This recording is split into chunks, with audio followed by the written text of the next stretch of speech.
اب وہ یزید جب تخت نشین ہوا تو حضرت امام حسین رضی اللہ تعالی عنہ کو ولید بن عتبہ نے بلا کر کہا کہ تم یزید کے لیے بیعت کر لو.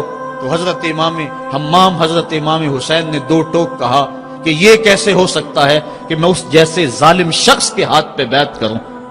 آپ یہ کہہ کے پلٹے تو مروان بن حکم نے مشورہ دیا کہ یہ موقع ہے جانے نہ دو، اگر یہ چلے گئے قابو پانا دوبارہ مشکل ہوگا، لہٰذا ابھی ان کو قتل کر دیا جائے. یہ حضرت امام حسین رضی اللہ تعالی عنہ کے کانوں میں آواز پڑی. روایات میں آتا ہے کہ آپ نے انہی قدموں کے بل پیچھے پلٹ کے نیام سے تلوار باہر نکالی اور ہوا میں لہرانی شروع کر دی. محمدی کچھار سے حیدری شیر نکل آیا. کہا ولید بن عقبہ تو ہمیں نہیں جانتا ہم کون ہیں؟ آنا حسین ابن علی ابن ابی طالب، میں حسین ہوں، علی کا بیٹا ہوں، اور علی ابو طالب کا بیٹا ہے. ہمارے گھر میں قرآن اترتا رہا ہے، فرشتے ہمارے گھر میں آتے رہے ہیں. وَيَزِيدُ ابن المعاویہ فاسقن فاجر قاتل النفس مولن بالفسق شارب الخمر، اور یزید فاسق ہے، فاجر ہے، مسلمانوں کا قاتل ہے اور شراب پیتا ہے، اس لیے حسین ڈنکے کی چوٹ پہ یزید کی بیعت سے انکار کرتا ہے. حضرت امام حمام امام حسین رضی اللہ تعالی عنہ نے انکار بیعت کی وجہ بیان کر دی. آج یہ پراپیگنڈا کیا جاتا ہے کہ یہ دو شہزادوں کی جنگ تھی اور یہ اقتدار کے لیے سب کچھ ہوا. اگر یہ بات ہوتی تو ترمح بن عدی کہہ رہا ہے، حاتم طائی کا پوتا، جب آپ میدان کربلا کی طرف بڑھ رہے ہیں، حضور آپ میرے پہاڑوں میں آ جائیں اور 5000 کا لشکر آپ کی پشت پہ رکھ دوں گا، اور آپ جدھر بڑھیں گے وہ جان نثاری کرتے ہوئے آپ کے پیچھے ہوں گے اور یزید کی حکومت کے ٹکڑے کر کے رکھ دیں. حضرت امام حمام امام حسین نے ترمح بن عدی بن حاتم کی اس پیشکش کو ٹھکرا دیا. کہا میں تو کسی اور کام کے لیے جا رہا ہوں. یزید کے چہرے سے اس نقاب کو نوچنا تھا، اس کے مکروہ چہرے کو لوگوں کے سامنے ننگا کر کے بتلانا تھا کہ یہ وہ شخص ہے کہ جس کے بارے میں میرے محبوب اور میرے نانا نے خبر دی ہے کہ بنو امیہ کا ایک ظالم شخص میری سنت کو بدلے گا، اور وہ سنت کو بدلنے والا یہی شخص یزید ہے.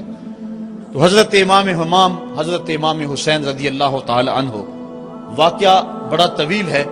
مدینہ تو رسول چھوڑا اور 8 دن حاجی مدینہ تو رسول میں رہتا ہے، اور چھوڑنا قیامت سے کم نہیں ہوتا. اور حسین تو پیدا مدینے میں ہوئے تھے، ان کا مسکن مدینے میں، وہ کھیلنے کے لیے نکلتے تھے تو مسجد نبوی کا صحن ہوتا تھا. حضرت امام حسین کے گھر کا دروازہ مسجد نبوی کے اندر کھلتا تھا.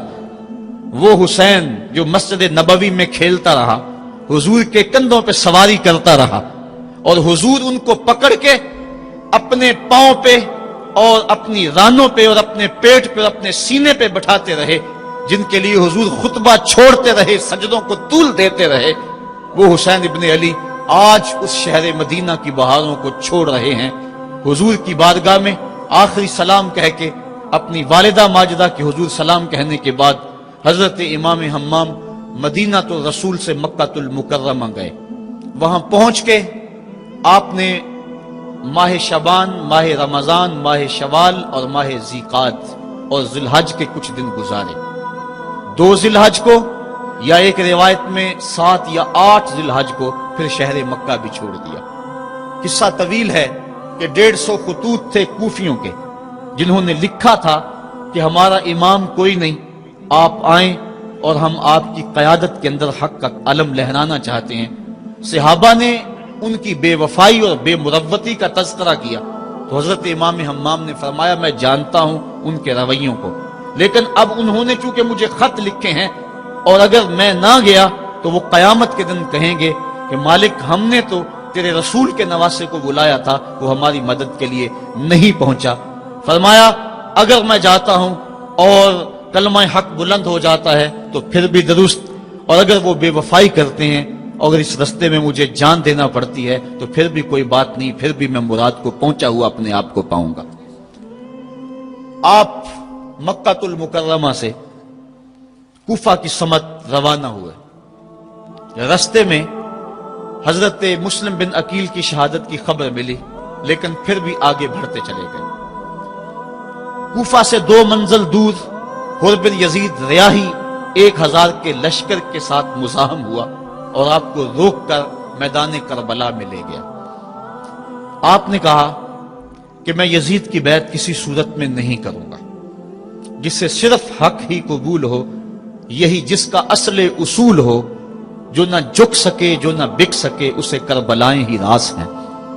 حضرت امام حسین امام حمام کربلا کے تپتے ہوئے ریگزار کے اندر 2 محرم کو پہنچے اور 9 محرم تک آپ مختلف انداز سے مفاہمت کی بات اس انداز سے کرتے رہے کہ میں بیعت نہیں کروں گا، لیکن کچھ تو خون سے بھی بچنا چاہتا ہوں۔ لیکن ان کا ایک ہی مطالبہ تھا کہ ہر صورت میں بیعت کرنا ہوگی، اس کے علاوہ کوئی صورت نہیں ہے۔ ان کا یہ مطالبہ تھا، ان کی بات یہ تھی کہ بیعت تو میں کسی صورت نہیں کر سکتا، چونکہ انکار بیعت کی جو وجہ آپ نے وہاں بیان کی وہ وجہ بہر صورت موجود تھی، اس لیے کہا کہ کسی صورت میں میں یزید کے ہاتھ پہ بیعت نہیں کر سکتا۔ خیر وقت گزرتا گیا، پھر 9 کو یہ بات طے ہو گئی کہ لڑنے کے لیے تیار ہو جاؤ اگر تم نے بیعت نہیں کرنی۔ بیعت کرنے کی صورت میں مراعات سے نوازا جا رہا تھا، بڑے سے بڑا شہنشاہ بھی ہوتا اس کے پاؤں میں بھی لغزش آ جاتی، لیکن حضرت امام حسین رضی اللہ تعالیٰ عنہ نے فرمایا کہ یہ تخت و تاج کیا چیز ہیں، جن کی مسند محبوب کی گلی میں لگی ہو وہ تخت سکندری پہ کبھی تھوکا بھی نہیں کرتے۔ مجھے ان تخت و تاج کی پرواہ نہیں، میں تو کلمت الحق کے اعلیٰ کے لیے میدان عمل میں آیا ہوں۔ آپ نے مقام بیضا پہ خطبہ دیتے ہوئے کہا تھا کہ لوگوں میں جانتا ہوں کہ میرے ساتھ کیا ہونے والا ہے، لیکن اس کے باوجود میں میدان میں اس لیے جا رہا ہوں وَلَكُمْ فِيَّ أُسْوَةٌ کہ میری زندگی تمہارے لیے ایک نمونہ بن جائے۔ آپ نے اپنی زندگی کو قیامت تک آنے والی نسلوں کے لیے ایک نمونہ قرار دیا، اور میں نے پچھلے اجتماع کے موقع پہ کہا تھا، جو احباب پچھلے اجتماع پہ موجود تھے انہیں وہ جملے یاد ہوں گے کہ قیامت تک جبر کے خلاف جتنی بھی تحریکیں اٹھیں گی سب کا قائد حسین ابن علی ہوگا۔ انسان کی عقل اور منطق اس کو یہ دلیلیں دیتی ہے کہ تم جبر کے خلاف اگر میدان میں آئے تو کٹ جاؤ گے، ٹکڑے کر دیے جائیں گے۔ جبر سے مفاہمت کر لو، لیکن عشق سکھاتا ہے مفاہمت نہ سکھا، جبر ناروا سے مجھے، میں سر بکف ہوں لڑا دے کسی بلا سے مجھے۔ تو عشق انسان کو لڑنے کا سلیقہ دیتا ہے، محبت باطل سے ٹکرانے کا درس دیتی ہے۔ کہا میں اس کے باوجود میدان عمل میں جا رہا ہوں اس لیے کہ میری زندگی تمہارے لیے نمونہ بن جائے، اور قیامت تک لوگ میری زندگی سے راہیں تلاش کرتے کرتے میری زندگی کو نمونہ بناتے بناتے جبر کے مقابلے میں کھڑے ہو جائیں اور سرخروئی اور کامیابی حاصل پائیں۔ تا قیامت قطع استبداد کر، موج خون او چمن ایجاد کر۔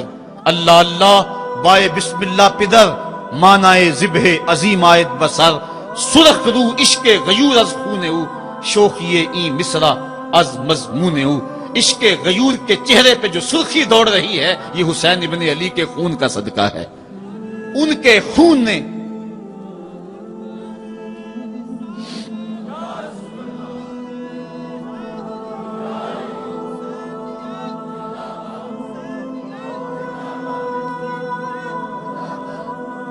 آپ نے 9 کی شب کو چراغ بجھا دیے، کہا یہ میری جان کے دشمن ہیں، تم اگر جانا چاہو تو جا سکتے ہو، میرے بعد تمہیں کوئی نہیں پوچھے گا۔ لیکن جانثاروں نے کہا یہ کیسے ہو سکتا ہے کہ آپ کا ساتھ چھوڑ کے چلے جائیں۔ پھر عاشورے کی وہ رات جو درد و اندوہ سے بری ہوئی رات تھی، ساری رات عبادت میں گزاری۔ ایک طرف شراب چل رہی ہے اور دوسری طرف آنکھوں سے عشق رسول کی مستی چھلک رہی ہے۔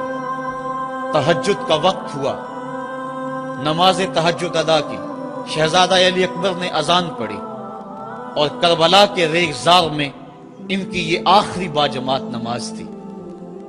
ریگستان کربلا کے ذرے گواہ ہو گئے ان کے سجدوں کے۔ آج کائنات کا وہ انوکھا باب رقم ہونے والا تھا کہ صدیاں جس پہ ناز کریں گی۔ فرشتوں نے کہا تھا مالک تو خلیفہ بنا رہا ہے انسان کو، یہ تو لڑائی کرے گا، سجدے تو ہم کرتے ہیں۔ آج فرشتوں نے بھی دیکھنا تھا کہ سجدہ کرنے کا جو انداز حسین ابن علی کا ہے، فرشتے اپنی زندگی کی ساری کمائی اکٹھی کر لیں، حسین کے سجدے کی زکوٰۃ بھی نہیں بن سکتی۔ جب جبر کی تیغیں چمکنے لگیں اور ایک ایک کر کے آوان و انصار جام شہادت نوش کرنے لگے، کبھی واہب شہید ہو رہے ہیں، کبھی زہر شہید ہو رہے ہیں، کبھی اون و محمد کے لاشیں گر رہے ہیں، کبھی قاسم کی جوانی لٹ رہی ہے، کبھی جواں اکبر کی آواز کربلا کے ریک زاروں میں گونجتی ہے، یا اباتا ہو ادرکنی، میرے باپ مجھے پکڑیے۔ تو حضرت امام حمام دوڑ کے جاتے ہیں اور اپنے جواں بیٹے کی لاش کو کندھوں پہ اٹھا کے خیموں تک پہنچا کے ہاتھ فضا میں بلند کرتے ہوئے عرض کرتے ہیں، ربنا تقبل منا ھذا القربان، مالک حسین کی یہ قربانی بھی قبول کر لے۔ معصوم علی اصغر کو ہاتھوں میں لے کر جب سوئے فرات بڑھے اور دو شاخہ تیر ان کے حلق میں پیوست ہوا، چلو میں خون لے کر آسمان کی طرف اچھال کے کہتے تھے، مالک میری یہ کمائی تھی، یہ بھی تیرے راہ میں قربان کرتا ہوں، حسین کی یہ ننھی قربانی بھی قبول کر لے۔ اب آیان و انصار اور اہل بیت کی ایک ایک کلی کربلا کے اندر کٹ گئی، فاطمہ کا سارا چمن اجڑ گیا، مصطفیٰ کی آل میدان کربلا کے اندر کٹ گئی۔ اب امام حمام ہاتھ میں تلوار لیے میدان عمل میں آئے اور آپ نے جو آخری خطبہ دیا تاریخ کے اوراق میں موجود ہے، لوگوں میرا حسب و نسب پہچانو، میں کون ہوں، میں کون ہوں، مجھے پہچانو، جلدی نہ کرو، ناحق خون اپنے ذمے نہ لو، میں وہ ہوں جو رسول کریم کے کاندھوں پہ کھیلتا رہا ہوں اور مجھے حضور نے لوریاں دے دے کے پالا ہے، میں حضور کی زبان چوسا کرتا ہوں۔ اس وقت دنیا پر کسی نبی کی بیٹی کا بیٹا موجود نہیں، میرا حق پہنچانو۔ لیکن اشقیاء کے آنکھوں کے آگے اندھیرا تھا۔ عمر بن سعد جو رے کی حکومت کے لالچ میں سب کچھ کرنے کے لیے تیار تھا، وہ حضرت سعد بن ابی وقاص کا بیٹا ہے، اور یہ وہ صحابی ہے جن کے لیے حضور کہتے تھے فدا کا امی و ابی، اے سعد میرے ماں باپ تیرے اوپر قربان ہو۔ غزوہ احد کے موقع پہ حضور ان کے لیے کہہ رہے ہیں، لیکن آج وہی میدان میں نکلا ہوا ہے۔ حضرت امام حمام امام حسین رضی اللہ تعالیٰ عنہ پھر میدان عمل میں آئے، اور پھر دشمنان اہل بیت کے ساتھ جس جرت اور پامردی کے ساتھ آپ نے لڑائی کی، اور آپ کی تیغ براں جس طرح ان کے سر کاٹتی اور ان کا خون چاٹتی رہی، تاریخ کے اوراق میں وہ روشن باب موجود ہیں۔ آواز آ رہی تھی، یہ کون ذی وقار ہے، یہ کون شاہ سوار ہے، لباس ہے پھٹا ہوا، چھدا ہوا، کٹا ہوا، لخت لخت کٹا ہوا، پھر بھی ہے ڈٹا ہوا، یہ بال یقین حسین ہے، یہ نبی کا نور عین ہے۔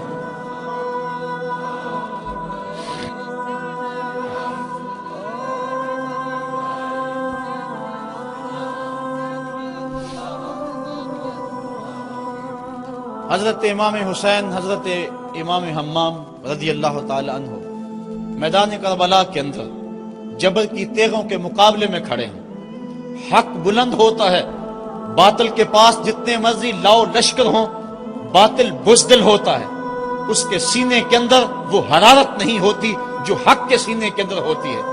ذرا غور تو کرو، 22,000 کا لشکر جرار ان کے مقابلے میں، جو محتاط روایات کے مطابق، ورنہ 82 کی روایت بھی کتب تواریخ میں موجود ہے، بلا 72 افراد جو 3 دن سے بھوکے بھی اور پیاسے بھی ہیں، ان کے لیے 22,000 کا لشکر کیا معنی رکھتا ہے۔ لیکن باطل ہمیشہ بزدل ہوتا ہے، اگر حق میدان عمل میں کھڑا ہو جائے تو کائنات کی کوئی چیز اس کے سامنے نہیں ٹھہر سکتی۔ یہ سبق حضرت امام حمام کی قربانی نے ہمیں پیش کیا۔ 72 افراد جبر کے خلاف کھڑے ہیں، 71 افراد خاک و خون میں ان کے لاشیں مل گئے۔ اب حضرت امام حسین رضی اللہ تعالیٰ عنہ میدان کربلا میں، آپ نے آخری جو خطبہ ارشاد کیا جس کے الفاظ میں نے آپ کے سامنے رکھے، لیکن انہوں نے ایک ہی بات کہی کہ آپ بیعت کریں یا میدان میں آ جائیں۔ آپ نے کہا کہ میں تو کسی صورت بیعت کرنے کو تیار نہیں۔ پھر میدان عمل میں آئے، ان کو کاٹتے رہے، پھر گھوڑے کو ایڑ لگائی اور فرات کی لہروں میں آئے، پانی کا چلو بھرا اور لشکر اشقیاء کی طرف دیکھ کے کہا کہ تم نے میرے لیے پانی بند کیا، دیکھو آج حوض کوثر پہ بھی حسین کا قبضہ ہے، فرات کی لہروں پہ بھی حسین کا قبضہ ہے۔ لیکن آپ نے اس کے باوجود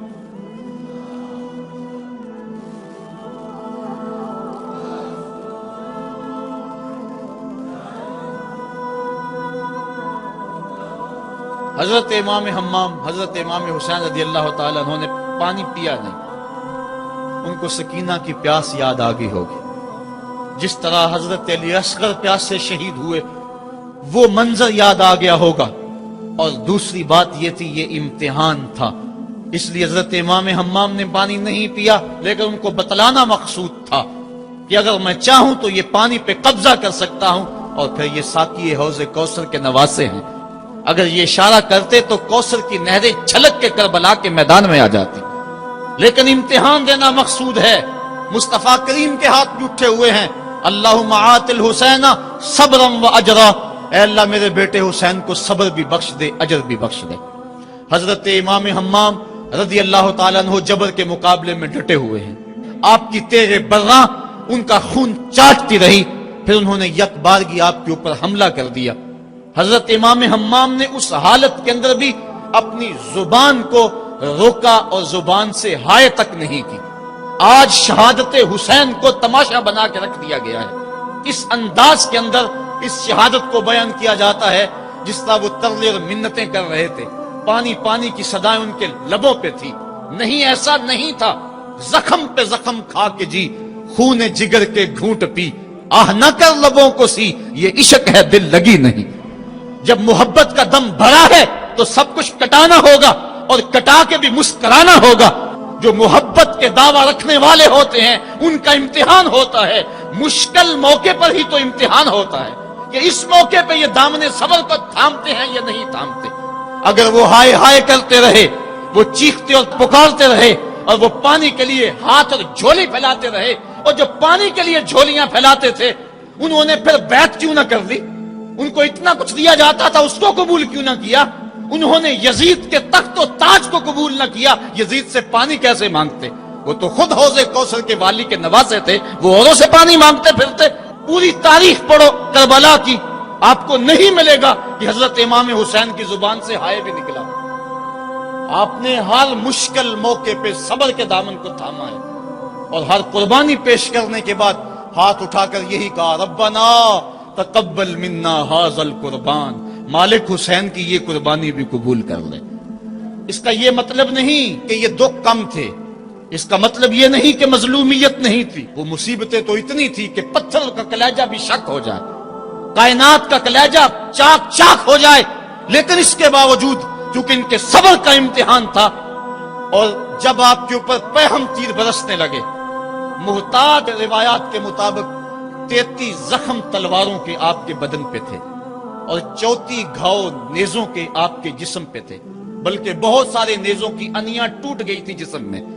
حضرت امام حسین رضی اللہ تعالیٰ عنہ کا جب پیراہن اتارا گیا اور اس کو جب دیکھا گیا تو 113 سوراخ اس میں تیروں کے تھے، اور گھوڑے کی زین سے جب فرش زمین پر گرے وہ تیر جسم میں اور پیوست ہو گئے۔